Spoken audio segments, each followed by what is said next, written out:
But for most people in the Middle Ages, this was an academic problem. They couldn't read or write anyway.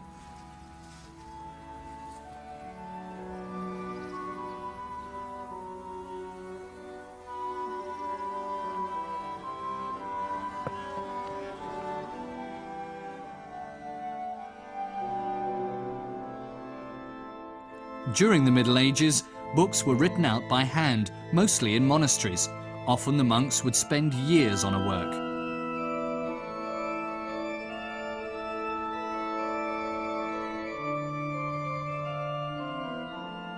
Then, in 1450, an invention changed the world. In the German city of Mainz, Johannes Gutenberg invented the technique of printing with movable type. This made it possible to duplicate books in large numbers and at relatively low cost. The technological foundation was laid for the intellectual, political and religious changes of the succeeding centuries.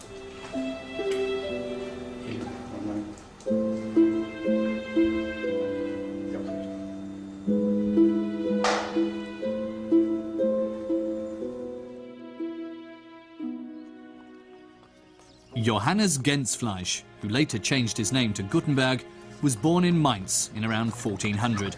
His father was a wealthy merchant. Young Johannes attended the monastic school in Mainz, that much we know, but then his trail goes cold for a while.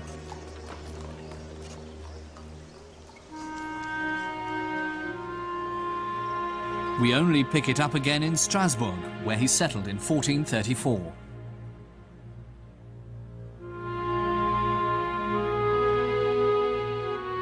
Here he set up a factory that produced mirrors for pilgrims.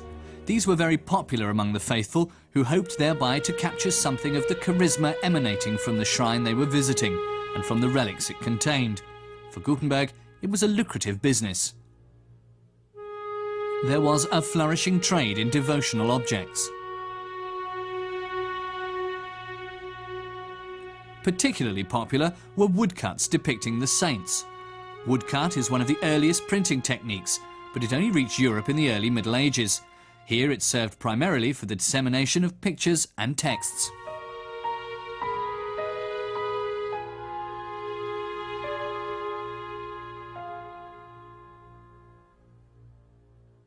But cutting these whole-page blocks is a time-consuming process.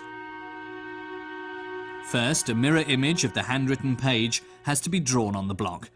Then the individual letters have to be carved out. Finally, the block is inked in, and the sheet of paper is laid on top and rubbed hard with a bone tool so that it takes up the ink.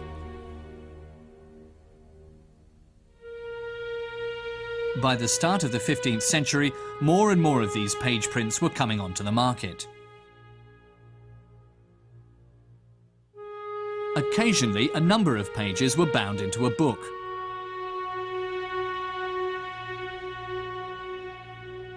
The trade in these books also gave a boost to manuscript production. Manuscripts had long since ceased to be the exclusive preserve of the monasteries. Secular scribes were doing good business.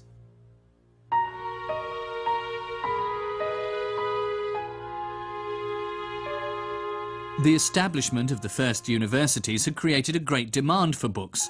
Libraries were founded, making knowledge in the form of books accessible.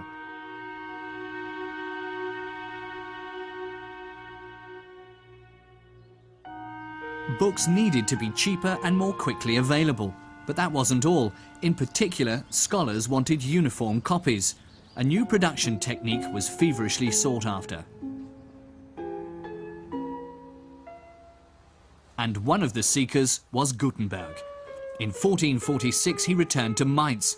Here he found solid financial backers, allowing him to go ahead with his enterprise.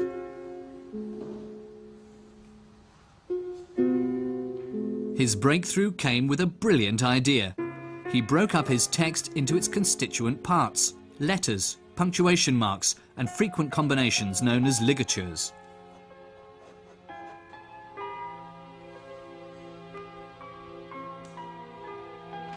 These were then combined to form the blocks for printing words, lines and pages.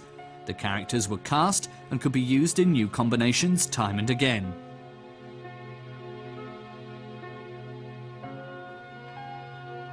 A character is produced as follows. On the end of a metal rod, a mirror image of the letter is engraved. This is then pushed into softened copper, producing a pit in the shape of the letter. This matrix, as it's called, acts as the mould for the actual type, which is cast from lead. In order to manufacture the many letters needed quickly and in sufficient quantity, Gutenberg took another important step forward, inventing the hand-casting instrument. It consists of a rectangular channel. The matrix is inserted at one end and molten lead poured into the other.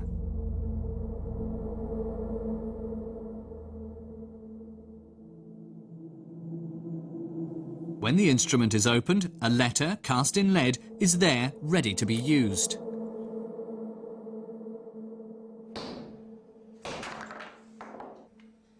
As the matrix is reusable, an unlimited number of identical letters can be cast.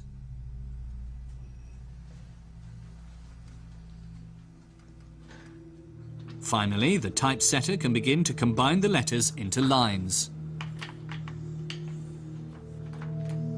In the form, the lines or columns are combined to create the page layout as desired.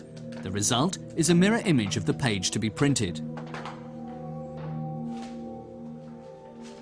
The form is now inked in with printer's ink. Gutenberg used a mixture of lampblack, varnish and egg white. Printing can now start. Gutenberg used a special press for this purpose, but he derived the principle from the traditional wine press.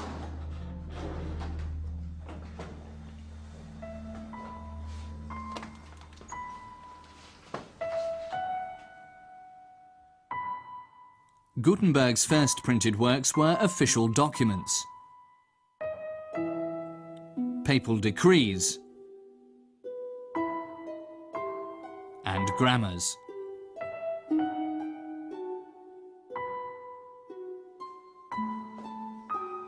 But soon he started on a mammoth venture, the Latin Bible.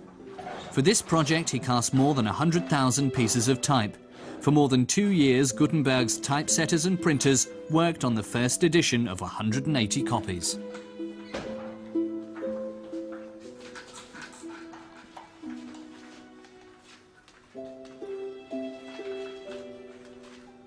The text was printed in black letter or Gothic type, based on the handwriting of the day. Finally, the illuminator added the coloured initials and drawings. With his Bible, one of the world's most beautiful printed books, Gutenberg proved that a work printed with movable type could be as aesthetically pleasing as one written by hand.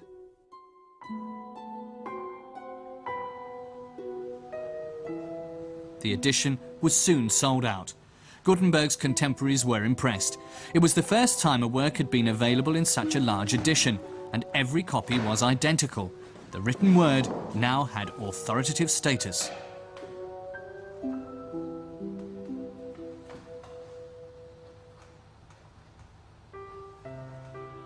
Knowledge of this revolutionary technology was quick to spread. Soon the first printing presses were set up in Cologne, Bamberg and Basel.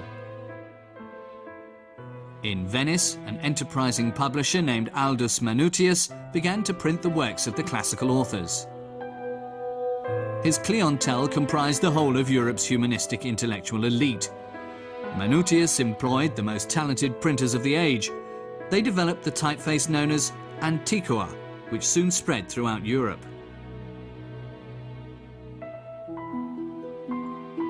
"20 years after Gutenberg's invention, the new technology was firmly established.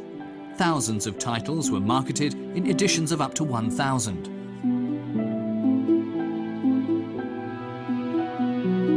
Books now became affordable for ordinary people. As society grew more literate, the number of potential readers increased.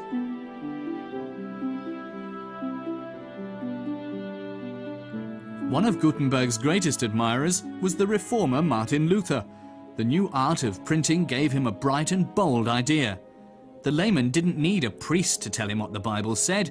He could read it himself, and decide for himself between revealed truth and the false interpretation put about by the Church. So Luther had more than 500,000 copies of his German translation of the Bible printed, a huge number for those days. And to disseminate his Protestant message, he had hundreds of thousands of leaflets distributed.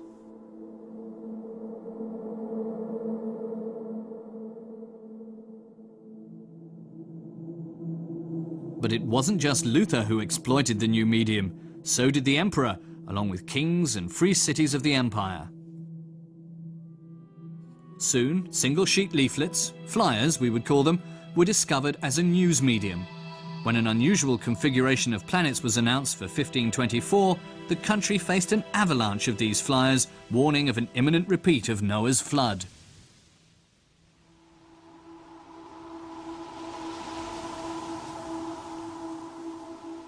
The first daily newspaper appeared in Leipzig in 1650. Einkommende Zeitungen it was called, roughly breaking news, and it came out 6 days a week. But the triumphal march of the newspaper did not really begin until steam-powered rotary printing presses appeared in the 19th century. And the offset process ushered in a radical transformation of printing technology. Now the printing and non-printing elements are part of a single continuous surface. First, the page to be printed is transferred by exposure to light onto a thin printing plate. Then the plate is moistened with water so that the non-printing areas do not absorb any ink. Next, the printing ink is applied. This has a greasy element and it adheres to the areas previously exposed to light. In the offset process, the ink is not transferred directly from the form to the paper, but is first offset onto a rubber roller, hence the name, and only then onto the paper. This allows for rapid printing, and lower quality paper can also be used.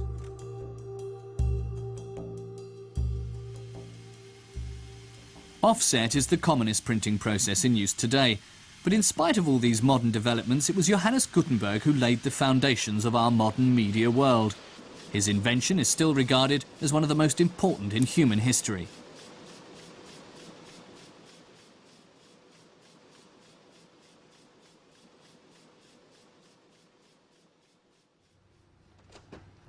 Gutenberg himself did not make a fortune with his invention.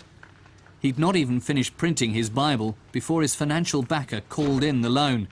In the legal battle that followed, Gutenberg lost not only his printing press, but also all the Bibles he'd already printed. Soon afterwards, Mainz was occupied by hostile troops. Gutenberg had to go into exile. 3 years later, he was allowed back as an employee of the new archbishop. On the 3rd of February 1468, Johannes Gutenberg died. He was buried in the Franciscan church in Mainz.